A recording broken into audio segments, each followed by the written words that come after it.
মুসলমান ভাইরা রে, ও হাটি কুমড়ের এলাকার বাবারা, ও সালঙ্গা থানা এলাকার বাবারা, আজকে যারা কোরআনের মাহফিল বেহেশতের বাগানে উপস্থিত হয়েছেন, হতে পারে বাদান এই মাহফিলটা আমার আপনার জন্য শেষ মাহফিল, ঠিক কিনা? হতে পারে বাদান রে এই রাত্রিটা আমার আপনার জন্য শেষ রাত্রি বাজান, হতে পারে বন্ধু রে এই মাসটা আমার আপনার জন্য শেষ মাস, হতে পারে বন্ধু এই বছরটা আমার আপনার জন্য শেষ বছর। তাই বাদান কয়দিন আর বেঁচে থাকবেন বাবা?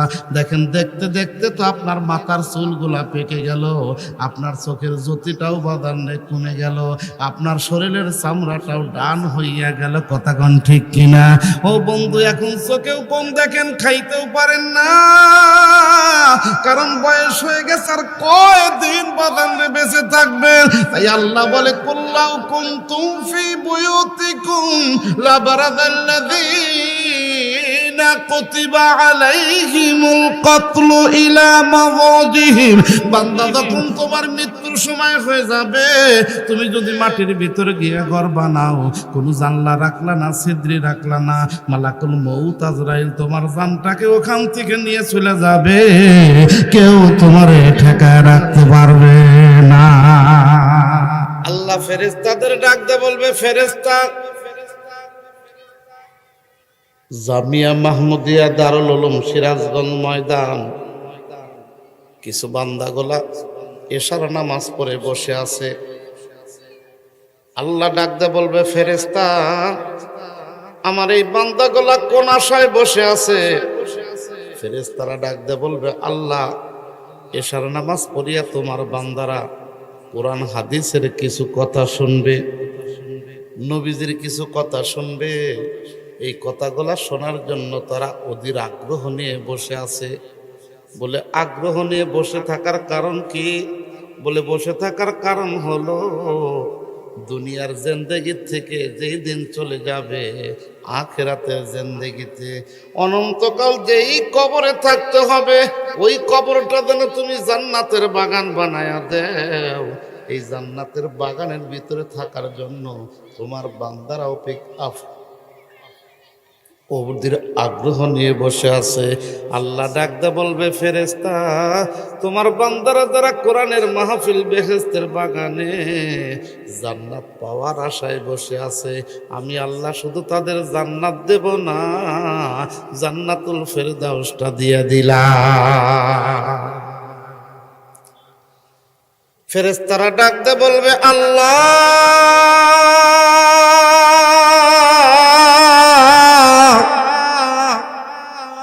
চাইলো জান্নাত, তুমি দিলা জান্নাতুল ফেরদাউস। আল্লাহু আকবার কর, আরো জোরে কোন আল্লাহু আকবার। চাইলো তোমার বান্দারা জান্নাত, আর তুমি দিলা জান্নাতুল ফেরদাউস।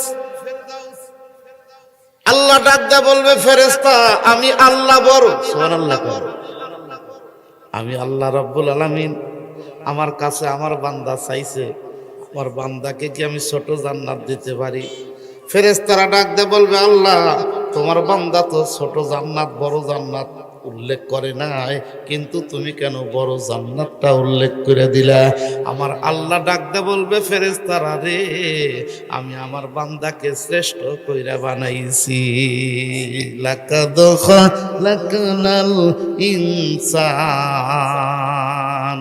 ফি আহসানি তাকওয়িম। দর্দ দিল के वास्ते पैदा किया इंसान को, वरना तौअत के लिए गुमनाती कर बिया।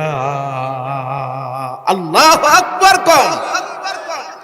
আল্লাহ কয়, বান্দা, আমি আল্লাহ পাক আমার বান্দাকে যত সুন্দর করে বানাইছি, এত সুন্দর কইরা আমি আল্লাহ আর কিছু বানাই নাই। ধরে বলেন কার কথা?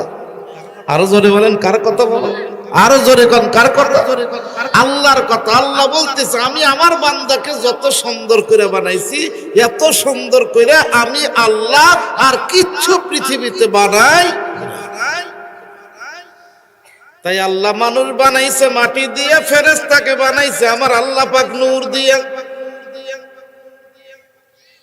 এই মাটির মানুষ যদি প্রকৃতপক্ষে মাটির মানুষ রূপ ধারণ করে দুনিয়ায় থেকে বিদায় হয়, আমার আল্লাহ রাব্বুল আলামিন এই মানুষগুলোর সম্মান আর ইজ্জত ফেরেশতার চাইতে 1000 গুণ বাড়ায়া দেবে। ফেরেশতার চাইতে বাদান রে মাটির মানুষের গুণ বাড়ায়া দিবে কে? কিন্তু আমার আপনার মানুষ হইতে হবে। জোরে বলেন কি হইতে হবে? আরো জোরে কম। জৈনক বুজুর্গ রাস্তা দিয়ে যায়, খিজির আলাইহিস সালাম মাছ পথে দেখা হয়ে যায়। খিজির আলাইহিস সালামকে দেখে আল্লাহর ওলি দৌড়া এসে বলতেছে, হুজুর আপনি আমার জন্য দোয়া করেন। কি করেন? আমরা বড় হুজুর দেখলে বলি না যে হুজুর দোয়া করেন আমার জন্য, বলি না? তো খিজির আলাইহিস সালামকে দেখে আল্লাহর ওলি বলতেছে, হুজুর আপনি আমার জন্য একটু দোয়া করেন। খিজির আলাইহিস সালাম বললেন, আল্লাহ যেন তোমার মানুষ বানায়। কি বানায়? মানুষ বানায়। আল্লাহর ওলি মনে মনে ভাবতেছে, আমি চাইলাম তার কাছে দোয়া, আর সে বলতেছে আল্লাহ যেন তোমার মানুষ বানায়, তাহলে আমি কি মানুষ না? খিজির আলাইহিস সালাম বুঝতে পারছে লোকটা মন খারাপ করছে, ডাক দিলেন, বাবা আসো। এবার যখন কাছে আসলেন জিজ্ঞেস করলেন, মন খারাপ করছো কেন? বলে মন খারাপ করছে এই জন্যে আমি আপনার কাছে চাইলাম দোয়া, আর আপনি বললেন আল্লাহ যেন তোমার মানুষ বানা, তাহলে আমি কি মানুষ না?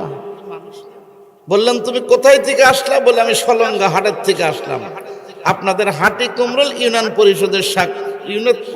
পরিষদের সামনে সাক্ষাৎ হয়েছে। খিজির আলাইহিস সালাম বললেন, আমি হাটি কুমরুল ইউনিয়ন পরিষদের কাছে দাঁড়াইলাম, আজকে যেহেতু হাট বার, সলঙ্গা হাটের থেকে তুমি একটা মানুষ নিয়ে আসো, তাকে নিয়ে আমি তোমাকে নিয়ে দোয়া করব।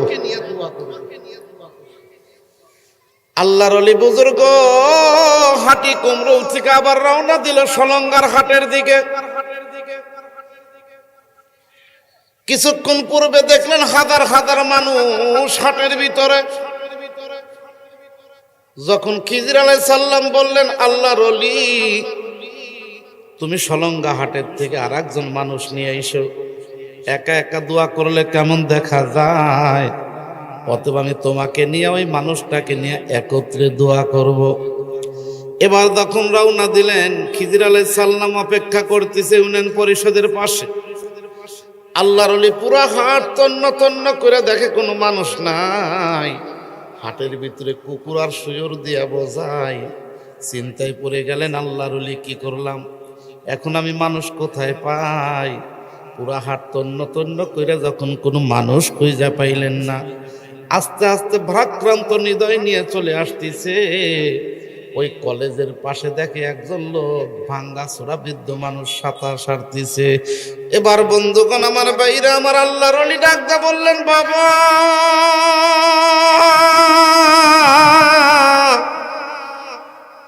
খিজির আলাইহিস সালাম অপেক্ষা করতেছে হাটি কুমরুল ইউনিয়ন পরিষদের পাশে, তোমাকে সঙ্গে নিয়ে গেলেই সে আমার আর তোমার জন্য দোয়া করব, চলো যাই তোমাকে সঙ্গে নিয়ে যাব। এবার বলতেছে খিজির আলাইহিস সালামের যদি দরকার হয় তাকে আমার কাছে আসতে কও, আমার যাওয়ার দরকার নাই। সুবহানাল্লাহ। এই কথার দ্বারা বাদানটা আমি বুঝাইতেছি, একজন বৃদ্ধ মানুষ ভাঙ্গা চূড়া সাঁতার সারতেছে, অথচ আল্লাহর ওলিকে বলতেছে খিজির আলাইহিস সালামের যদি দরকার হয় আমার কাছে আসতে বলো, আমি যাইতে পারবো না।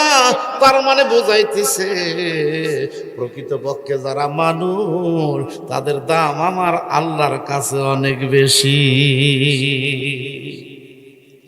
ও হাটি কুমরুল এলাকার বাবারা রে, তাই ওই মানুষ যদি বাজান তুমি দামি মানুষ হইতে চাও, আল্লাহ রাব্বুল আলামিন তোমাকে দুনিয়াতে পাঠাইছে, মানুষ বানানোর পরে আল্লাহ ঈমান নামের দৌলত দিয়েছে তোমার ভিতরে। জোরে বলেন ঈমান কি দেখা যায়? আল্লাহ বলে, ইয়া আইয়ুহাল্লাযীনা আমানুত্তাকুল্লাহ হাক্কা তুকাতিহি ওয়া লা তামুতুন্না ইল্লা ওয়া আনতুম মুসলিমুন। আল্লাহু আকবার। আমার আল্লাহ রাব্বুল আলামিন এই আয়াতের মধ্যে 4টা ওয়াজ করছে। 1 নাম্বার ওয়াজ হলো আল্লাহর উপর ঈমান আনা, কার উপরে? 2 নাম্বার ওয়াজ করছে আল্লাহর ভয়, 3 নাম্বার ওয়াজ করছে যথাযথ ভয়, 4র্থ নাম্বার ওয়াজ করছে মুসলমান না হইয়া মরিও না। আমরা এখানে যারা উপস্থিত হয়েছে, এখানে হিন্দু নাই, খ্রিস্টান নাই, দম নাই, সারাল নাই, মুসি নাই, আমরা যারা আছি বাদান সবাই কিন্তু মুসলমান। কথা কন ঠিক কিনা? ও মুসলমান ভাইরা রে, সেই মুসলমানের ভিতর থেকে 7 জন মুনাফিক মক্কায় থেকে বাদান রে মদিনায় চলে গেছে। আল্লাহর নবীর আসহাবে সুফার মাদ্রাসার কাছে যাইয়া আল্লাহর নবী মসজিদ নবীতে নামাজ শেষ করে যখন বসলেন, ওই 7 জন মুনাফিক যাইয়া নবীজির সম্মুখে বাদান রে আত্তাহিয়াতুর সুরতে বসছে। আল্লাহর নবী সালাম ফিরাইয়া যখন সাহাবাদেরকে বয়ান শোনাইতেছে, এমন টাইমে 7 জন মুনাফিক ডাক দিয়ে বললেন, নবী গো, আমরা মক্কায় থেকে বড় আশা নিয়ে আসছি, কারণ আমরা আসছি মক্কাতে তো কোরআন শরীফ শিক্ষা নেওয়ার মতো কোনো মানুষ নাই। আপনার এই মদিনার আসহাবে সুপার মাদ্রাসার একটা ছাত্র আমাদের দিয়ে দেন। ওই আসহাবে সুপার মাদ্রাসার ছাত্রের কাছ থেকে আমরা সবাই কোরআন শিক্ষা নিব। আল্লাহর নবী বললেন, খায়রুকুম মান তাআল্লামাল কুরআন ওয়া আল্লামা, তোমাদের মধ্যে ওই ব্যক্তি উত্তম ব্যক্তি, জ্ঞানী ব্যক্তি, যে ব্যক্তি কোরআন পড়ে এবং অপরকে কোরআনের শিক্ষা দেয়। সুবহানাল্লাহ। যে ব্যক্তি কোরআন পড়ে এবং অপরকে কোরআনের শিক্ষা দেয়, তার মতো জ্ঞানী লোক পৃথিবীতে নাই। আর আমরা বলি বাজানরা, যারা কোরআন শরীফ পড়ে আর কোরআন পড়ায় তাদের কোনো বুদ্ধি নাই। বলি কি বলি না? কয় তারা ভাতও পায় না। এই যে আমাদের দেশের নাস্তিক আর আস্তিকদের বাজানরা একটা চিন্তার চেতনা দেন ধারণা, যারা কোরআন পড়ে তাদের কোনো জ্ঞান নাই। সুলতান মাহমুদ গজনবী বাদান রে রাজপ্রাসাদের ভিতরে এমপি মন্ত্রীদেরকে ডাক দিয়ে বললেন, এই মুহূর্তে আমি তোমাদের একটা প্রশ্ন করতে চাই। বলে, কে প্রশ্ন করতে চান? বলে, প্রশ্নটা হলো, তোমরা কি বলতে পারবা আমার এই পুকুরের মধ্যে কয় গ্লাস পানি আছে? এমপি মন্ত্রী ডাক দেখায়, এইটা কোনোদিন সম্ভব নেই। আপনার এই পুকুরের ভিতরে কয় গ্লাস পানি আছে এটা কোনোদিন কি মাপা যাবে? বলে, মাপা যাবে না। বলে, না, মাপা কখনো সম্ভব না। ওই রাস্তা দিয়ে দেখে বন্ধুগণ আমার, বাইরে আমার ছোট্ট একটা মাদ্রাসার তল বেলেন যাইতেছে। এবার জিজ্ঞাসা করলো, বাবা তুমি কোথায় যাইতেছো? বলে, আমার বুকের ভিতরে আমি বুকের ভিতরে কোরআন শরীফ আমপারা নিয়ে যাইতেছি। বলে, কোথায় যাইতেছো? বলে, মাদ্রাসায়। এই কোরআন শরীফ তেলাওয়াত পড়বো। বলে, তোমার একটা প্রশ্ন করতে চাই বাবা। বলে, বলেন, অসুবিধা নেই, কি প্রশ্ন করবেন? তুমি কি বলতে পারবা আমার পুকুরের মধ্যে কয় গ্লাস পানি আছে? এবার হাফেজে কোরআন ছোট্ট মাদ্রাসার তলবেলেম ডাকতে বললেন, হুজুর, এই ছোট্ট প্রশ্ন করলেন, এর চাইতে বড় প্রশ্ন কি নাই? আল্লাহু আকবার কম। এমপি মন্ত্রী মিনিস্টাররা বাদান চমকে উঠলো, কয় কি? এই পুষ্কা ছাড়া বলে কি? বললেন, আমি বলবো। বলে, হ। বলে, আপনার হাতের ভিতরে যে গ্লাস আছে, গ্লাসটা যদি পুকুরের ভিতরে ছেড়ে দেন, যদি বোঝাই হয় তাহলে 1 গ্লাস, যদি অর্ধেক হয় তাহলে 2 গ্লাস, তার অর্ধেক হয় 4 গ্লাস, তার অর্ধেক হলে 8 গ্লাস। এবার সুলতান মাহমুদ গজনবী রহমাতুল্লাহ আলাইহি সন্তানটারে বুকের সাথে জড়ায় ধরে ডাক দেখায়, আয় বাবা আয়, খায়রুকুম মান তাআল্লামাল কুরআন ওয়া আল্লামা, তোমাদের মধ্যে ওই ব্যক্তি উত্তম ব্যক্তি, জ্ঞানী ব্যক্তি, যে ব্যক্তি কোরআন পড়ে এবং অপরকে কোরআন পড়ায়। এমপি মন্ত্রী মিনিস্টার সবাই চমকে উঠলো। আপনার সন্তানকে বানান, আপনি ডাক্তার বানান, ইঞ্জিনিয়ার বানান, অসুবিধা নাই। আপনার সন্তানকে আপনি বৈজ্ঞানিক বানান, তাতে অসুবিধা নাই। কিন্তু ভিত্তিটা যদি কোরআন দিয়ে না হয়, তাহলে বাদান পরিস্থিতি কি হইব? ছোট্ট বাচ্চাকে নিয়ে মা নানার বাড়ি গেছে।